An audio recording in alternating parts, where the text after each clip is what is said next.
What is up, guys? It's Junior, and today I am going to be bringing you a brand new Evony series where we are going to be building a non-ghosting PvP keep from scratch. Now, a lot of people ghost. There's nothing wrong with that. Ghosting is a super viable way to PvP in Evony without the risk of losing your army. No problems with that. The only problem on my end is I'm too lazy to ghost, and I just really can't be bothered to sit there, go to an enemy server, put all my marches out, and then have to bring them all back, yada yada. It's a pain in the butt. So what we're going to do today is just bring you a step-by-step guide of what you can do to become a non-ghosting keep, and then we'll go through the entire progress of the account and hopefully obtain some wings and get into some end game type things. So with that, let's go ahead and get started. First off, we're going to go over our strategy. And we're going to have our early stages, mid stages, end game strategy. All of this will come in time throughout the series. But so let's go ahead and get started with our early stages and what we're going to plan to do. So here I have a keep that's relatively new. And as you can see, it's not super strong, as you can see, only 380 million power or so, but it's getting there, and it's in the early stages of this build and what I'm trying to do. So we'll use this as an example. So first things first, what you need to do is get your build priorities straight. If you're doing a non-ghosting PvP keep, you're gonna have to spend some resources on the correct buildings and the correct structure of your keep to get to a certain level. So first things first, we need to get to keep 33. Now, why is keep 33 so important? The reason keep 33 is so important is because that's when you can upgrade your forge to 33 and start building Achaemenid gear. Now the Ac gear is really good for one reason and one reason only. It's debuffs, which we'll talk about a little bit later, but unless you're a super beginner, you kind of understand what debuffs do, right? Your enemy comes at you, attacks you, they have certain buffs, whether that's range attack, marching, ground attack, etc. And we're going to be trying to debuff these as much as we can. Now, in the early stages of an account like this, yes, we're going to have to be building a T1 wall. There's just no way around it. The T1 wall is the most viable way to start a non-ghosting PvP keep, right? And there's tons of videos out there about how to build a T1 wall, what a T1 wall does, the uses, why it sucks, why it's fantastic. But at the end of the day, it's just the best way to start a non-ghosting keep. It's the only way. If you don't build a T1 wall, you might as well just ghost forever. So, as you can see here on this keep, I've already been building up quite a few T1. These are just some layers. I'll probably adjust these as we move throughout the series. But let's get on down to the T1. So as of now, I got 107 million T1. Which ain't bad. It's a good start to the wall. Ideally, we'd want some more, but it ain't too bad. It's a good place to get started. So, strategy early games, like I said, rush keep 33, so you can start getting Achaemenid gear, and we can start building our T1 wall. So, got that going here. Alright, so Junior, I've reached keep 33. I have Achaemenid gear, or the ability to build Achaemenid gear, let's say. I'm working on my wall. Maybe you have 50, 60 million T1 Cav. Now what? The most important thing we need to do now is work on our sub-city generals, right? In my personal opinion, it doesn't matter too much about which specific sub-cities you have. Obviously, it'd be great to have Russia sub-cities, just because they help on defense a little bit, and this will be a primarily defensive keep until the end game, or mid to late game at least. But I don't think it really matters. As long as you have your subs filled out, then you'll be in good shape. The more important thing is getting the correct sub generals on your sub cities. So when you're this level of keep, let's say, you know, your combat bracket is generally lower, and generally you're going to be attacked by range marches. Okay, so you have archers coming at you. People in this bracket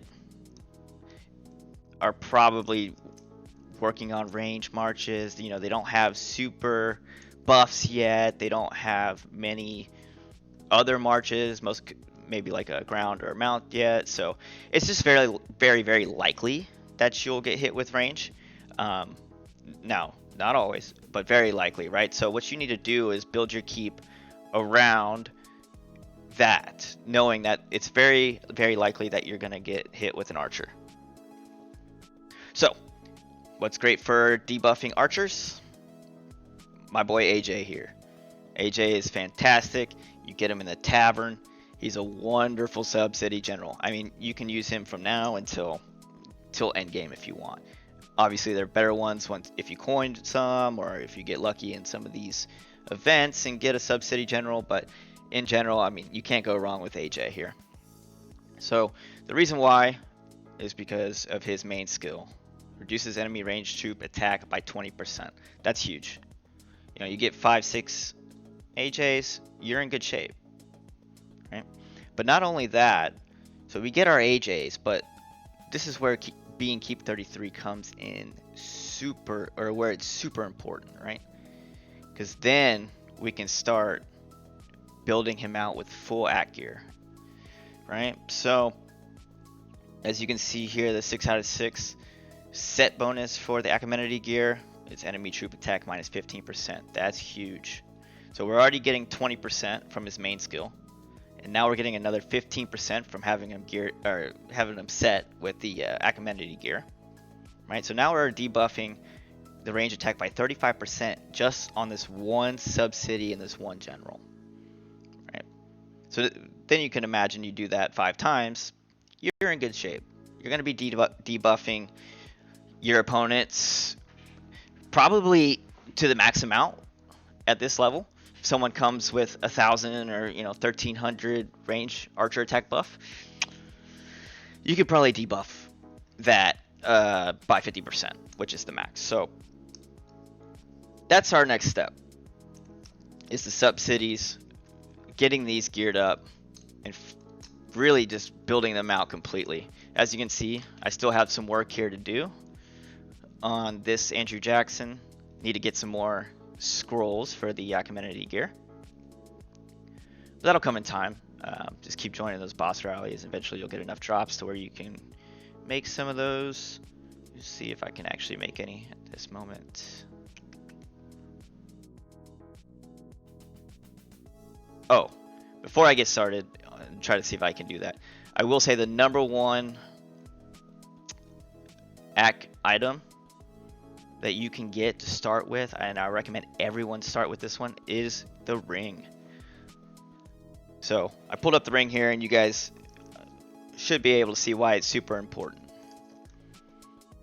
Yes, that enemy range troop attack minus 40%. So now what does that bring him up to? Minus 75% range troop attack just on this one general. Right? So if nothing else, get started with these rings. These are absolutely critical to...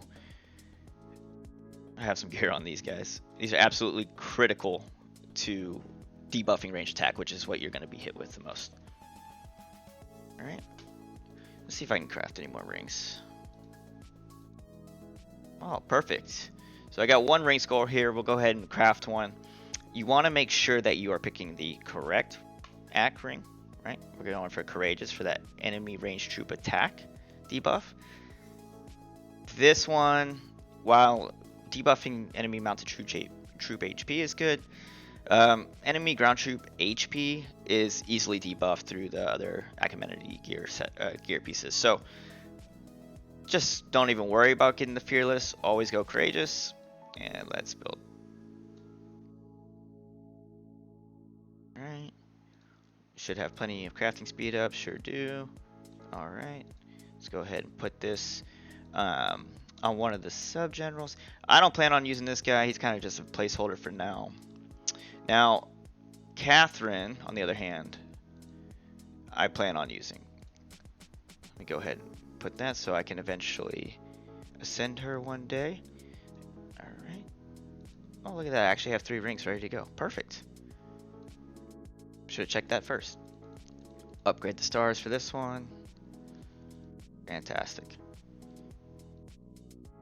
For now, put Himco until I can get more AJs in the tavern. Let's upgrade the stars here. Oh. And we'll go ahead and put one on this guy for now. Just gotta make sure when I take him off that I remove the ring. Cool. Alright. So actually I think all 5 of my sub-generals have the ring now, which is super good. That's 200% debuff just on its own. Just 5 of the rings. Sweet. Let me see if I can get another Achaemenid gear real quick. Now I'm in the mood to start building some gear. I usually go for like, let's go for the axe. Here's Sword of the Axe is good. We have some troop defense, troop HP.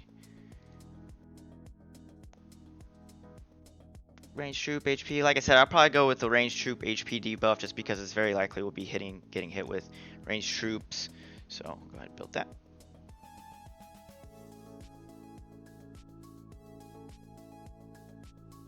Sweet. And add that to the general. My boy AJ, my second AJ here.